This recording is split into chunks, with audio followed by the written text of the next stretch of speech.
Hello, everybody, and welcome to a special episode of the Game Changers podcast. My name is Quinn Seshis, and it's a privilege and pleasure to be here with you as usual. You know, dance is a real art form of expression, and my next guest is so expressive that you'll really want to listen to him. He has shared the stage with some of the biggest names in art and entertainment, but if you understand and hear his humble beginnings, you really get the idea of the man. His name is Marz, and I'm so privileged to have this amazing conversation with him. Yo, Marz, how are you doing, man? Yo, Quinn. Glad to be on the inside, you know?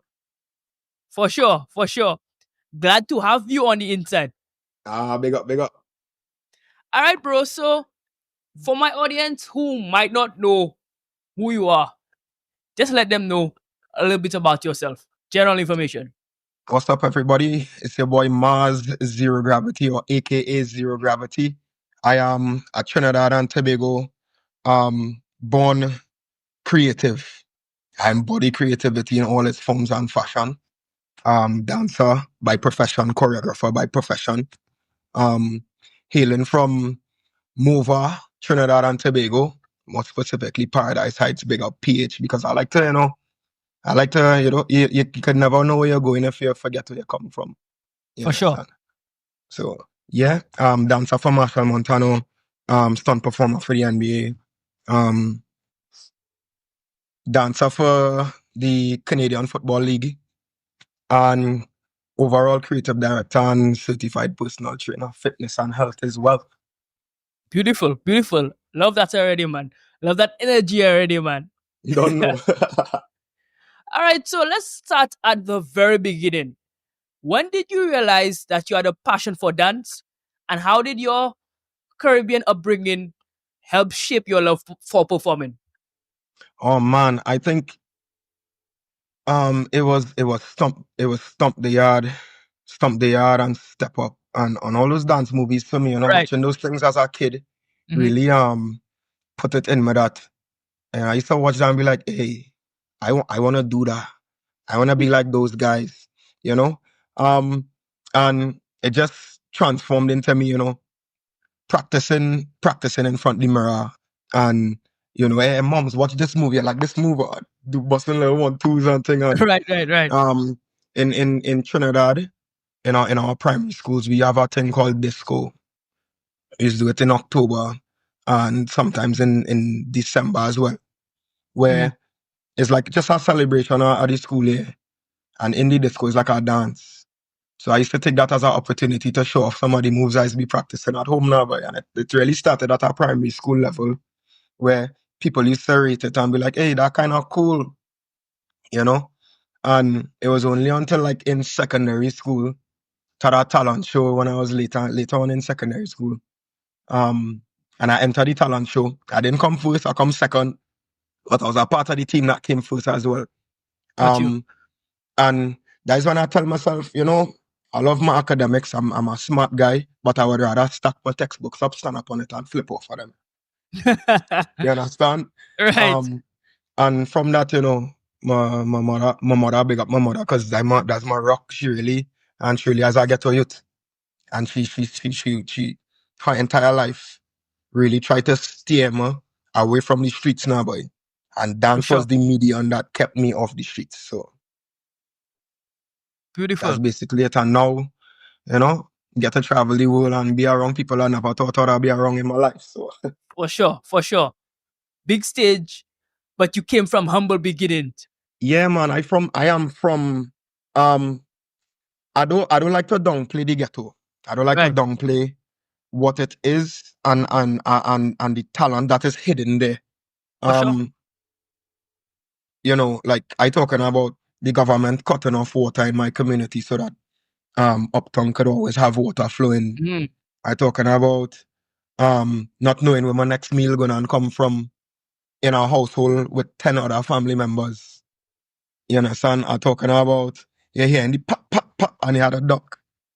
Cause you don't know couple that they turn no eye. But honestly, my main thing in life was to climb out of that, to get out of that. I didn't see a future there. And I would say for even the youth that live in here today, even the people, and I have a lot of friends that end up in the jail system, that end up losing their lives because of it. And that was prime example for me to not want to be a part of that process now. They say, 25 is old age in my hood. A lot of time I don't see past 25, you understand? Oh, yeah, boy. It's so I see that you utilize dance to elevate yourself, right? Yeah, But of course. when did you decide to truly take it on professionally, and what was the motivation for that? Um, Rich life, All right, stability, you know, you want to be like the people you're seeing on TV. right. Um, and a big part of that process was, as soon as I finished secondary school, was to find the nearest dance studio that reflected my views Mhm. as a performer. Which again, I looking at these people on TV and I want to be like that, right? So, you know, I found the nearest commercial dance company that was aligned with what I wanted to do. And it just so happened to be the dance company that was owned by one of Machel's dancers at the time. Ah, Is actually his choreographer. And I kind of centered myself around there. And it's funny how I ended up there because as a man in my free time after I finished school, whereas everybody was going to study and stuff like that, I was going to the gyms that had the crash mats. I was got out in you. the savannah flipping and doing all kind of madness. Outside, like across the road from the university that I went, had like a field. And I used to go there and link up a couple of other like-minded individuals to come and train. And like we just gonna link up here and do like 100 backflips for the day. Got you. And it's from there, one of the dancers from that dance company was passing one of the dance teachers, and he was like, "Hey, I have a dance crew. Come and join my dance crew now." And I ended up joining the dance crew because that is the men that I used to see on my local television doing the dance Right. moves that where I wanted now. Boy. And in that process of dancing with them, he was pulling himself away because he was taking more of a professional route with his Mhm. dance career at the time. His name is Shakir Griffith Turbo, aka Turbo. Right. Um, you know, he was like, "Come on, do my dance hall class." And I was like, "Well, you know, my finance is not really there. Yeah, I ain't really come from a space where I could ask my mother for money and say, I need to come to this dance class." And he's like, "That's small thing. Come." And he let me do a couple of classes for free. And that was the first time I put myself in a studio space. And I sat off in the back of the class and I used to watch the girls and the fellas in the front of the class and be like, damn, trying to be like them. And it just gave me the opportunity to hone my skills. And then it was in dance hall. That was like the first style of dance I really started doing. Mm. And then I used to pick at the hip hop class that was after the dancehall class. Tell myself I want to be in that class too. And a day, the same fella Tobo pulled me in and introduced me to the hip hop dance teacher now. And he was Got like, you. show him what you could do. And I was like, well, what you could mean? What you mean by that? Because all the other students in the class there too just dress back Right. and make a big space now, boy. And I did like, oh, all this spotlight thing, boy. But I saw that as a golden opportunity again. Show up to show off a little bit. And I went crazy. I went ham. And the hip hop teacher then saw the potential in me now. So he told me come to the classes too. Um, and then from there I was at the back of the class and eventually in the front of the class. And I still remember that day where he realized I was standing up in front of the class and he smiled at me and I look at him and I shake my head and I was like, yeah. And then from that moment, he gave me a gig. And I do my first gig with them and I make my first little piece of change, you know, but it was for $500. It was for $500. And dog, I run home with that money and I say, "Moms, look at this, look at this, look at this, look at this." And she's like, "Where you get that from?" I say, "Well, I just do a gig." She's like, "You can make money from that?" I say, "Well, yeah," because she used to really ask me questions like how I going to mind our family as a dancer. Right. Right. You know, Right. doctor, lawyer, engineer, that's where the money is now, boy. Mm-hmm. And at that moment, I kind of set myself that I want to go against the grain. This is what I want to do Got for you. the rest of my life. I want to find stability in it now, boy. And the rest is history from there, you know. Beautiful. So I'm Yeah, seeing man. that the dance company really shaped you, into the Mhm. person that you are today, and Of also course. seeing the opportunities shaped you into the person that you are today. Yeah, it was just it was either that or the streets, you know. So I didn't have Mhm. much of a Right. choice. Um, Again, whereas I seen friends on the news being found off ravine and Mm. brutally murdered, and things like that, fellas. I kicking ball with every day on the street and thing that choosing that route now, boy.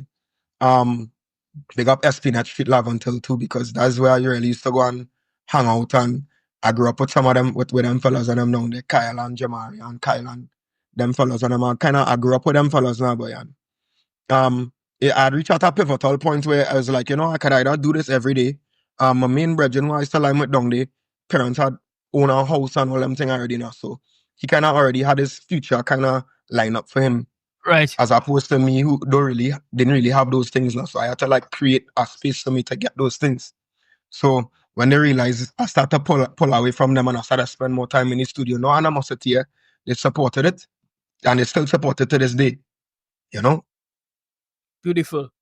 So I can see that, and that's important, right? To have friends like that who see you elevate and don't see bad mind and don't want to pull you down, but actually want you to go ahead, even if you're going ahead further than them in some cases. Yeah, of course. And other uncle too, other uncle that was in badness, and I don't really talk about this too, but other uncle in badness, I used to tell the fellas on them, Lee, he making better for himself. Right. Don't meddle with that. If all them meddle with that, they're messing with me. And it's all them little aspects of support by having a strong mother that willing to see the future in what I doing and how it would benefit her in the long run.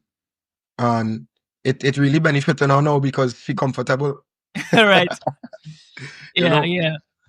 But the aspects of having a good support system, I would say that is what kind of differentiated me from my peers at the time, because a lot of them did not have a strong support system, whether it be friends or family, whatever the case maybe now, boy. And I actually made a post about that recently. I was in Dubai 2 weeks ago, sandboarding down the dunes in the desert. Wow. And I sent out a message, boy, and I was just speaking from my heart, and I was saying, fellas, like just put on the numbers and put on the badness and pick up something positive. It don't even have to be through your talent. Find something where you like, and I guarantee if you spend time honing that skill, the opportunities will come. God don't miss, energy don't miss. You know, son, you start to pave a path and the path will line up itself now, boy. Like sure. I never in a million years thought I would be riding camel in Dubai and son, eat fine dining in Dubai and all kind of crazy things, man. For sure. And speaking about seizing the opportunity, in about 2014, at least according to my research, you would have joined Machel's team. Opportunity of a lifetime. I was actually the same university that I used to flip outside of had auditions. And obviously it's auditions for a degree in dance. And in Trinidad they have a thing called GATE. At the time it was 100% funding. Had a thing called Vision 2020 where they decided to give opportunity to everyone in my generation to get educated in a field that you like. To give back to the economy or be an economic contributor. And so tertiary education was 100% funded at the time once you come from a specific household, like a low-income household. Got you. And I came from a low-income household, so a free dance degree to me, you handed me a 4.0 GPA for free, boy. All right. So I went on an audition and I was going through the process and I was getting trained as a dancer. I come from the streets, from the ghetto, and I do now dance degree. So first and foremost, my peers and I'm watching a little funny, a little shaky. Right. And so I had to do ballet, I had to do contemporary, I had to do Caribbean folk, East Indian classical. But I don't have a bias to dance. Even the fellas from my dance crew was like, how you could go and do them things now? And I was like, that's the difference between you and I. You like to dance. I love to dance. Right. If I love to do something, I can't butter I at it and say, I ain't gonna do that because it's so. If that's what I had to do and it aligning with the passions that I want in life, I'll do it. So I went to do the degree, and the degree was 4 years, and in the third year, graduation was 2016. But I get a call in the middle of that same ballet class man was talking about shaky. And I call, yeah, they Mazda. Yeah, who's this? Well, they Machel Montano. I was Wow. like, in the middle of the class, and I paused that call. And I turned to the I had to run. You had to run behind the mirrors to take a phone call, and I realized my phone was real buzzing, and it's an unknown number. All right. So I run off the bar and I pick up the phone, and I walk up to the teacher, and I was like, "Yeah, what happened?" I say, Nancy, Mrs. Herrera, I have a phone call, a very important phone call," and she make a comment, and she was like, "If I not God on the phone, I ain't gonna let you take that call." And I say, "It's not God, but is the monk." Right. Big. Say, "Okay, go outside and take the call." And it was along the lines of our three fellas are looking far forth to match the energy of the fellas. And you came recommended through Turbo, who from the same dancehall class has always been a martyr in my life, a Right. mentor. Recommend me through the dance company. He would also consult his dancer that owned the dance company at the time, who was stepping out of his team to step into more goals that aligned with her life. Mm-hmm. So it had little gaps to fill, and he was looking to fill those gaps, and I got the opportunity of a lifetime to be, one of the fellows now, boy. And Wow. it started off through, I did Bazudi, his movie. Don't go and look for me in that movie, please, only I beg. And in Bazudi, he was like, "I like your vibes. It lining up. Come on, do a carnival season with me." And 2015 was my first carnival season. And remember, from doing the degree and getting the little opportunities to perform on Napa stage, which is a big theatrical stage in front of a big auditorium, to stepping into that FET level performance is the same food, different recipe, completely different recipe. And I just remember stepping onto that stage. The first FET I ever did, it was Fantasy 2015. And looking out in that crowd and seeing thousands of people and just telling myself, "Way boy." You know, so what's this? What really going on? Right. And that call happened a year before I had to do my thesis. And I was also going to school with one of our cast dancers at the time, Julia Cato. And I pulled Julia square the aside of there, and I said, "Julia, I feel I might have to take a year off from school, because I ain't making it through this carnival season, but I can't function." Julia tell me, she said, "Put your toothbrush in your bag, put your towel in your bag, change your clothes in your bag, and balance the two of them. Balance school and work now, because you're really supposed to step into your field after you graduate." Yeah, right. I just so happened to step into my field in the middle of school in now, boy. Right. And it's finding balance between my health, my degree, and my career at the same time, because I'm sleeping straight from, I remember I had a fed called insomnia. Insomnia is gone from the day before, let me say, 6, and finish like the afternoon of the next day, and you're fetting right down till you lie down. And we was headlining that show. And that same night we had do about 4 shows prior. And I had class for 9 o'clock. So I tell my teacher, I say, I'm missing part of my first class, but I'll be there for the rest of the day. Straight from insomnia, talking about my eye long, no sleep, straight to school, dog. Right. And then from there, it was the process of doing my US work permit and all of them things. He want to fly, we fly with him. And 2024, November, gone there, make it 10 years since. Wow. So eventually you did learn how to balance it. Yeah. And you got through it. And oftentimes we have those times in our lives where we think that we can't come out of this moment. But with hard work, dedication, and just good old fashioned discipline, we can get through those times. 100%. 100%. It had, and you will always go through the highs and lows. Even if you're going through the highs, you still have your low moments too. For sure. I remember telling myself, I was reaching a point where I thought the cup was too full. Mm. I was like, I don't think I could push through this. Right. You understand? I don't think I could push through it. And I was like, you know what? Like I remember my dance teachers, my lecturers used to tell me stories of when they was younger. And it's who walking through the rain because they have no money for transport and Mm. who in no dance shoes so they dancing barefoot.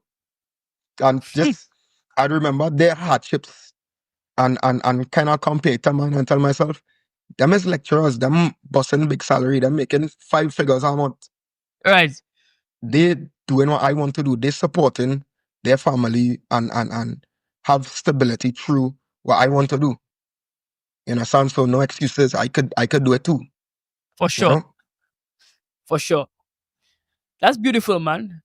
And I am seeing the importance of, having people to look up to. Because if you didn't Mhm. have the lecturers, then you might not have thought it was possible. But because you Yeah. had people who have done it before, then you would have had the confidence that you could Of have done it course. too. It's a recipe, you know, it's a recipe, you know, Quinn. It's like you had to have first that passion and that drive. Right? Once you figure out what you're passionate about, what you love to do, what is full your heart, what is set your soul on fire, Hmm. right? You don't start there. Then you gotta put yourself in the right space. You gotta put yourself around like-minded people. If you are wrong, pray. If you are a wrong antelope, you be an antelope too. You keep running from the predators. Right. If you are wrong predators, you become a predator yourself, and then you start to eat food. You understand? And from there you had to find people to support you. You had that support. That is basically a support system. Once you have a support system, you find a mentor, somebody that already doing it, somebody that upstairs, somebody that kind of could give you the advice that you need. Hmm. And then you also had to have people that you look up to, people that you want to be like, people that you want to be better than. I know that's something kind of egotistical, Right. but yes, It's the you just have to have reality. us. Yeah, that's the reality of it. You just have to have a specific level of ego without allowing that ego to control you now, boy. Absolutely.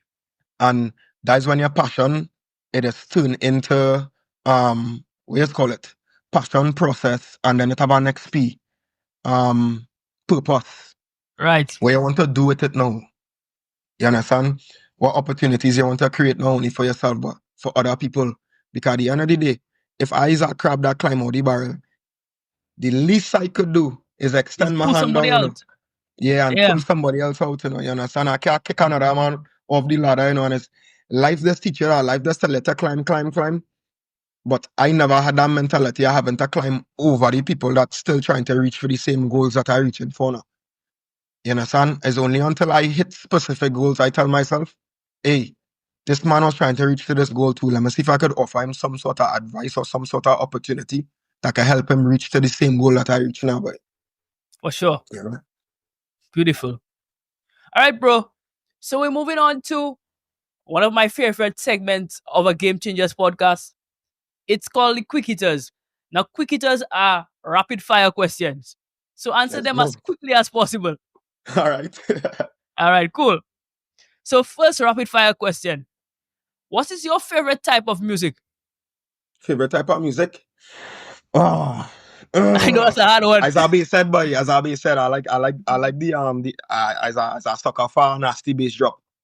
Okay, cool. Who is your hero? My hero, Yeah, fictional or reality? both.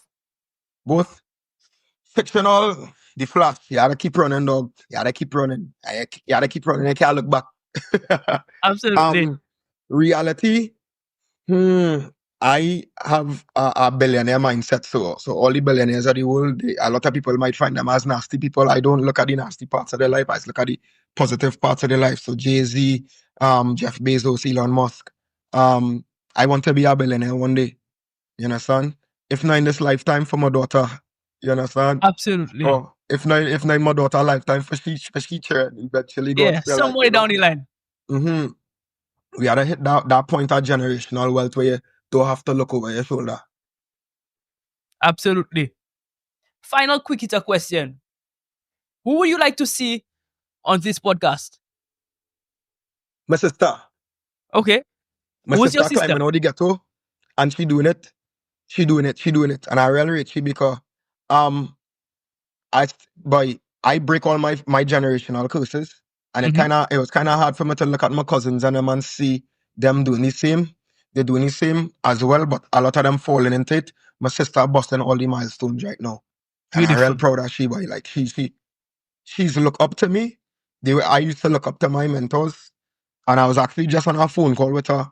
And me and my sister that's like my best friend now. Like we have long Right. conversations about life and reason on the moves that we want to make. And she making these moves, bro. And I am absolutely mind blown. Absolutely. I love that, man. And we'll have Yeah, her on she's a once you game give me changer the for link. sure. Once you give me the link, she'll be here. For sure. It would be nice to kind of hear she talk to based on how she doing it now, you know? For sure. For sure. All right, bro. So we're moving on to the back end of the interview. I know you would have faced challenges coming up as a dancer, particularly from the Caribbean on the global scene. So tell me what were some of those challenges and how did you overcome them? The biggest challenge of all is understanding that the Caribbean does not have an industry for the arts. Mm, There is unfortunate. a particular industry for it, which is carnival. Mhm. Carnival is the only invested opportunity we have for the arts. Until I realize a lot of other islands, people from other islands, just fly to my islands for the opportunities that carnival just create. That's when I tell myself, I can't live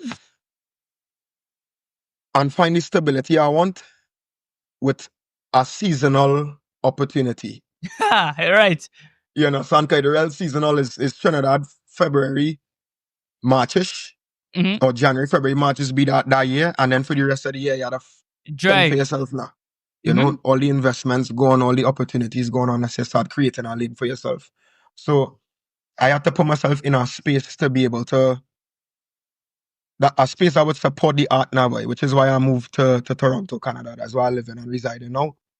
Um, and as I tell everybody, I come up here to eat all the food, and it's all the food I eat. You Right. understand? Absolutely, bro. Now I also know that you would have shared this stage with some stars. What was it like to share this stage with those big names? And Oh my god. what were some of the highlights from those performances? I still remember Machel Monday. Machel would fly in a lot of the big artists that I would usually share the stage with, right? Major Lazer, Hmm.